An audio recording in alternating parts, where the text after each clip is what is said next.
So Tuesday, May 2, and that starts at 2 o'clock. This room. So this room, final exam. Now, question? No. Okay. The scores on E-Class, I believe, are accurate. So if there is anything I've missed, if I've missed excusing a classwork for you or something like that, you need to look at E-Class and let me know. I need all of that information no later than Friday by noon. Okay, Friday by noon is a cutoff. No more grade changes after noon on Friday. Everything on E-Class, I believe, is up to date. So make sure you double check it. Make sure I have the correct scores in there for the paper copies that were returned to you. Make sure that the Gradescope scores are correct on there.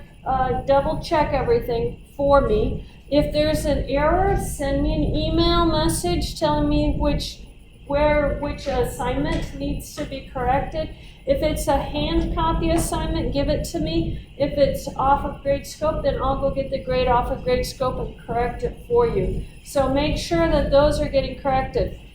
Also, any WebAssign assignments that you took extensions on, and I need to give you back points for because you were sick and it was an excused extension, I need those to me also by noon on Friday. I will put the final update from the WebAssign homework grades in on Sunday, and that will be the last. Currently, I have the most recent WebAssign scores, I believe, from so I put them in on Sunday this last week because that's when the last assignments were due. So it should have the most recent scores unless you've completed anything that had extensions on it. So any changes to WebAssign, any of those grades that need to happen, I need all of that information no later than noon on Friday. After noon on Friday, I'm not going to be accepting any more grade changes. All of the grade changes have to be to me by noon on Friday. Send me an email and they'll get done. Okay, so if you have a 98% or above, as right now, if you have a 98% or above in this class right now, you have the option of skipping the final exam. However, you have to complete the review for the final exam.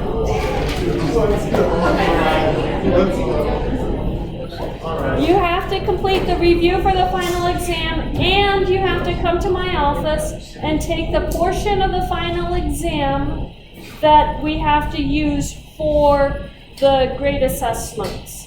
So that needs to happen before the final exam starts on Monday. If you want to come to the final exam time and simply take the portion of the final exam that we're using for our general education assessment, you may do that on Monday when we take the final exam, on Tuesday, when we take the final exam. You have up until the start of the final exam. If you want to come and take those, it's 14 or 15 questions. You can come to the class and take them at that point. Hand me your completed review and you are done. Okay? This is in compliance with what Mr. Heck does. He gave me the idea. So you can thank Mr. Heck for this idea. If you have a 98% or above right now in this class, you can skip the final, but you have to do that general ed assessment for the final exam for me.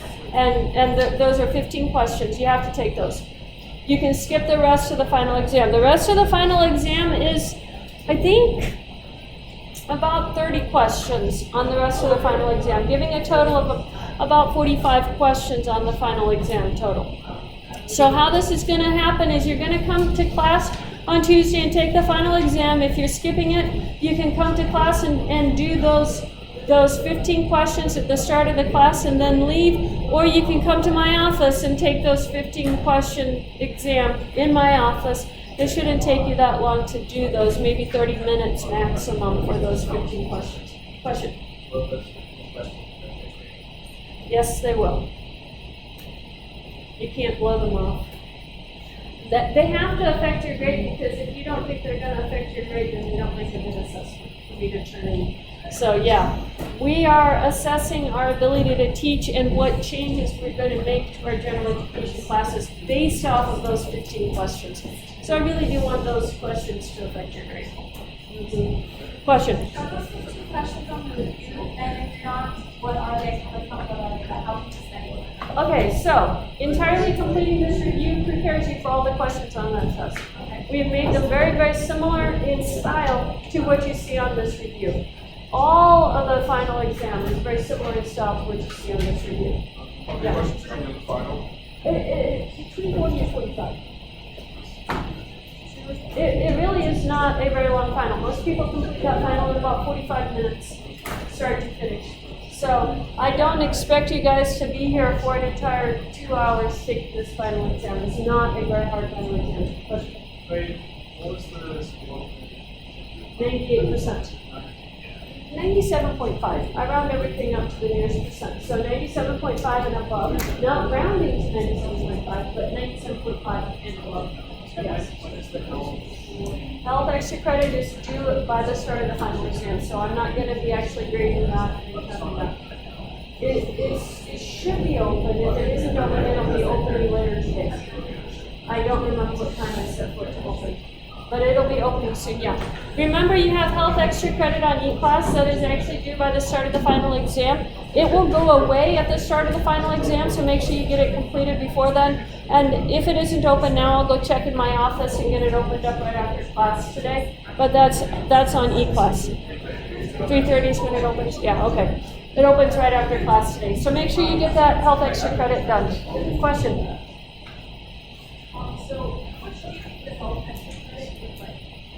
The health extra credit is not going to impact your grade for skipping the final exam.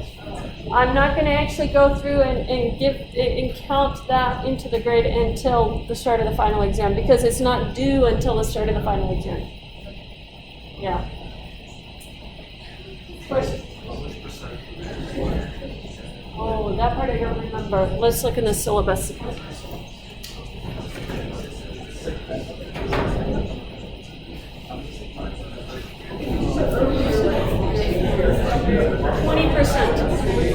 20%. Yeah, your final exam is worth 20%. Hey guys, you need to give yourself a pat on the back. All of your projects were beautiful. I graded them very easily, very quickly. It went from 7 hours down to 45 minutes to grade them.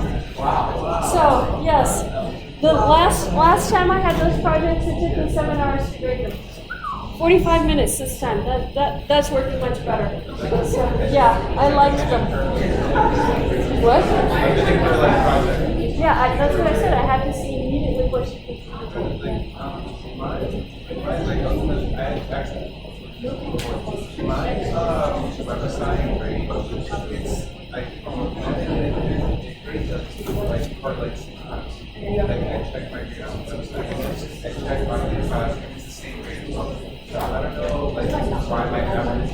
Well, come talk to me right after class and we'll look at and you can show me what website you're doing. But let me finish talking about the review here.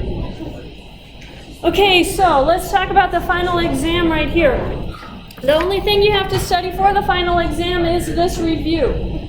You do not have to study anything extra. If it's on the final exam, it's going to be on this review. You do have to know all the pertinent information that is covered by these types of questions. So if you're looking at a data set and I ask you to find the mean, you have to know what a mean is and how to find that mean. How do you find the mean of a data set? Add everything together, divide by the number of data elements that you have. Yeah. So be able to find the mean of a data set. If I give you a standard deviation and a mean, and I ask you to find an interval that contains 95% of the data, say this would be question number 2. This is Chebyshev's theorem.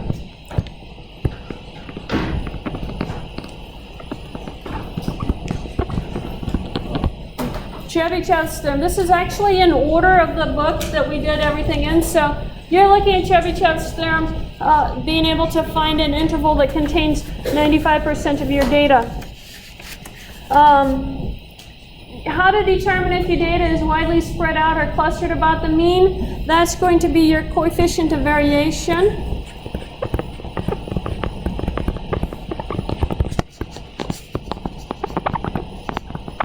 So you're going to look up your formula for your coefficient of variation. We had CV equals, and you look it up. And the larger your CV, the more spread your data. The smaller the CV, the less spread your data. So you're going to look that formula up. Question? No, I'm not going to give you formulas for this test. Well, I take that back. There are. Let's go look at E-class. There's no formulas on this one. It's just like this. You're not going to need the formulas. Different class that has formulas. How to determine if something is a probability of an event? What are the rules for probabilities? What values can they be? So know the definitions of the probabilities.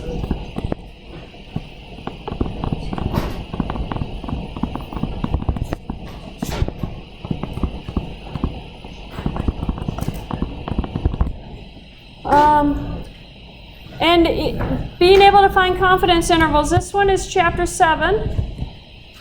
If you have an error of 1.5, what is the error if the sample size is multiplied by 16? So you can use your basic error formula. It's going to be T sub C S over the square root of n, and that will work just fine. Notice on this one, it says you have an error value of 1.5. So you can have 1.5 is equal to T sub CS over the square root of n. And then you want to know what is it going to be if you multiply n by 16. So now you have 16n. Notice what happens. You have, what is the square root of 16? Yeah, square root of 16 is 4. And so now you have, well, let's see, where's my ink colors? Let's go with red. And now you have this part right here. That is the same as this part right here, but we said that part was equal to what? 1.5. So now that means that we're going to have this equal to 1.5 divided by 4. And there is your answer for that. So what happens when you multiply your sample size by n? Okay, so that's number 4 for you. It's actually number 4 completed for you. Know what it means to be uncertain. Uncertain is close to 50%. If I tell you have a 50-50 chance of winning $1,000 on a draw, you really can't predict what's going to happen. But if I tell you you have a 1% chance of winning a draw, you know you're likely not going to win it. Uncertain is close to 50%. So any numbers that are close to 50%, you know, it implies the most uncertainty. Those numbers close to 1 or close to 0 imply the most certainty. You can be fairly certain of what's going to happen there.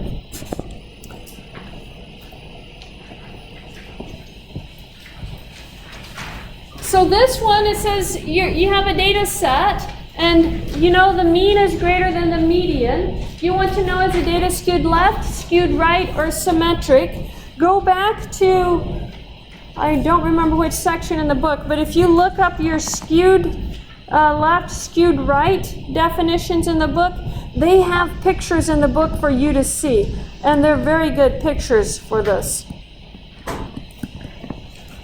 So look up those pictures so you know what it means when you know that your median is bigger than the mean, or the mean is bigger than the median. Because I could change it and I could ask you, if the mean is smaller than the median, which direction is your data skewed?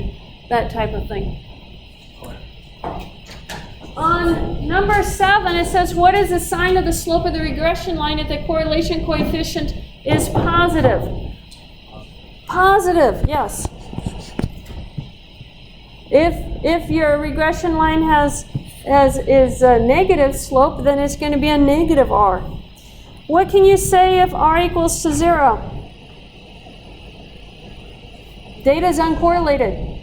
Absolutely no correlation. These are probabilities. So know how to write the sample space, know how to calculate probabilities of and or.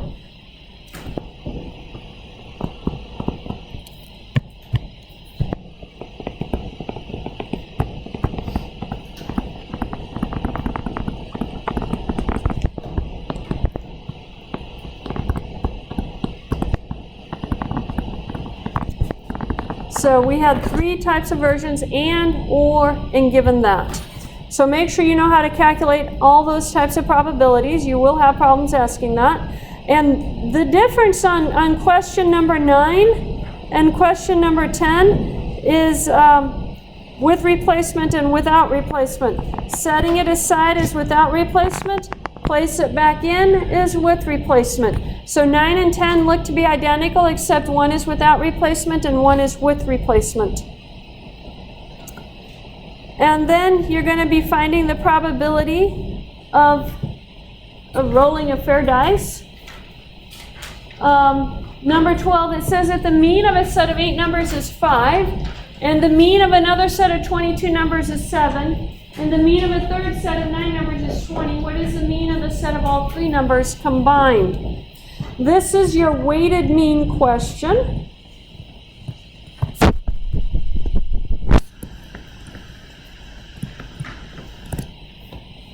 If you go back and you look in the index for the term weighted mean, you will find the formula for your weighted mean. Use the formula given in the book.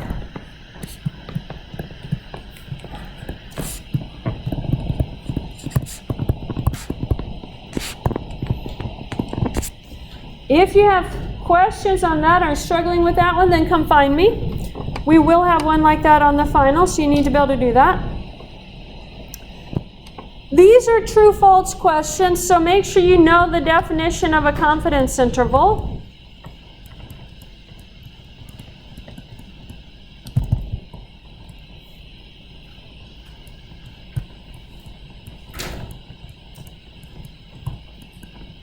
Make sure you understand how your confidence interval behaves depending on your sample size. You're going to be dividing by that sample size, the square root of that sample size. So the larger the sample size, the smaller your error, which means the smaller your confidence interval length. Okay, keep that in mind. Be able to find the mean and standard deviation of a set of data. You actually had a question like this on your homework from chapter 4 at the beginning of the semester. What happens when you add the same value to each of your data values? It's like shifting all of your data values to the right. The mean is the middle of your data. What happens to that middle of your data? It would shift the same amount, right? So you're just going to add 1 to it. Now what if I asked you to subtract 1 from it? What would happen to your data? You shift it to the left. Subtract 1 from your mean. So you add or subtract that amount to the mean. The standard deviation stays the same because the standard deviation is the spread of your data. So make sure you understand your definitions for mean and standard deviation. Mean is equal to the center of the data. And the standard deviation is the spread of the data. If you don't change how the data is spread out, then you don't change the standard deviation.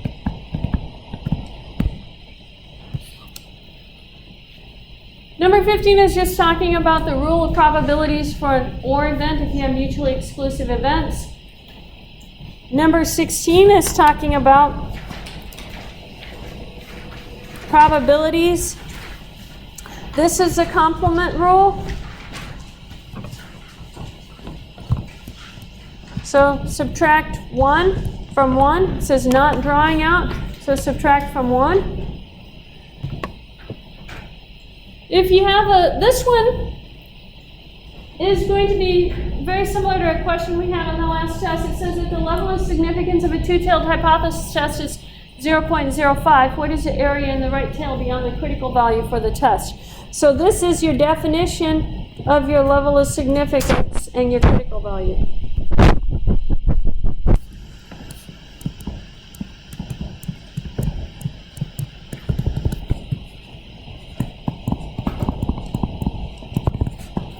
Remember, on a hypothesis test, if this was your critical value, your level of significance is the area in the tail beyond your critical value.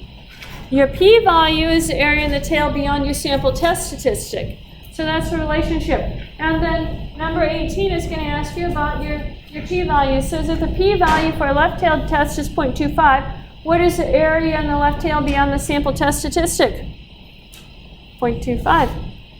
P-value is equal to the area in the tail beyond your sample test statistic.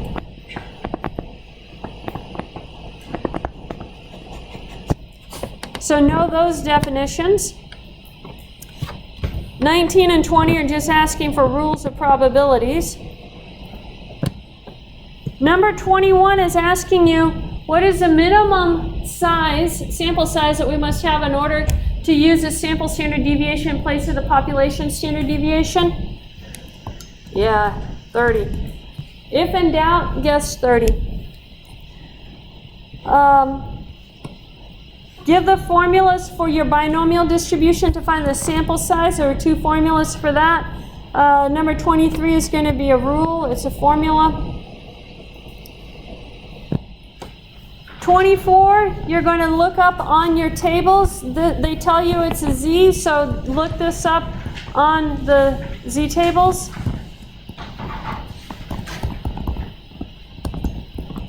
I will be providing the tables on the test so you can look these up. Number 25 is just a probability question using a binomial distribution. Make sure you know when to use each of your distributions. Number 26 is an extension of 25. This is central limit theorem question, 27. I give you a set of 49 professors here. Number 28 is a homework question. It came out of the book. It's also a binomial question, and this is actually a question people deal with a lot if you're working quality control. This type of question is what you would deal with.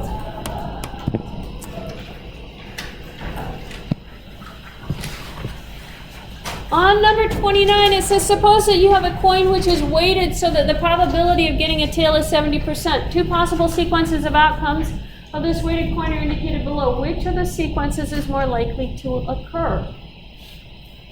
70% is what you get for a tail, so the one that has more tails in it would be more likely to occur, right? The one with the higher probability. So that would be B for that one because you have the tails there. Number 30 is asking about the definition of a quartile for your data, so make sure you remember what the definitions of quartiles are. What were the quartiles? Q1, Q2, which is our median, and Q3. So make sure you know what those definitions are.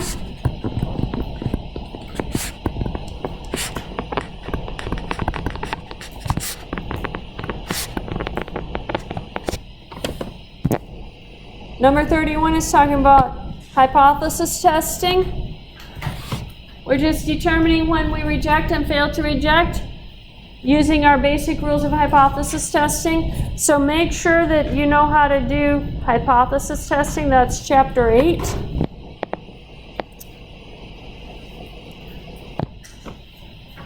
This one is normal distribution. Normal distribution was chapter 6. Where's the highest point of the normal distribution? It's above the mean. Describe the graph of the normal distribution. That again is in chapter 6. It's a bell-shaped curve, highest in the middle, never crosses your horizontal axis. Determine when your binomial distribution is symmetric. So this one, go back to your chapter 5. It has this in chapter 5, a discussion of this and we talked about it. I had several graphs one day and I showed you several different graphs, and we looked at those graphs of the binomial distribution.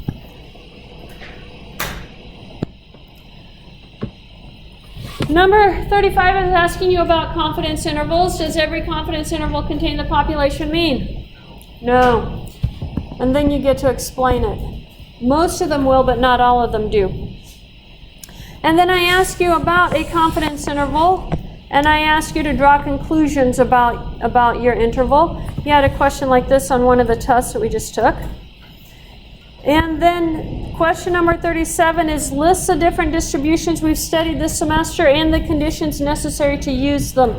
This is important because you need to know when to apply each distribution for this test. Under what conditions did we use them? So this is more something for you to know, just so you have a basic knowledge of all of these distributions and are prepared for the final. Your final is going to be very similar to this review here. I'm going to change how the questions are ordered. I'm going to change the numbers on the questions, but the types of questions are identical to what you're going to see on the final exam. Make sure that you know this information that's covered and the meanings of each of these definitions that we're using, and you'll do fine on the final exam. How much is it right again? 20%.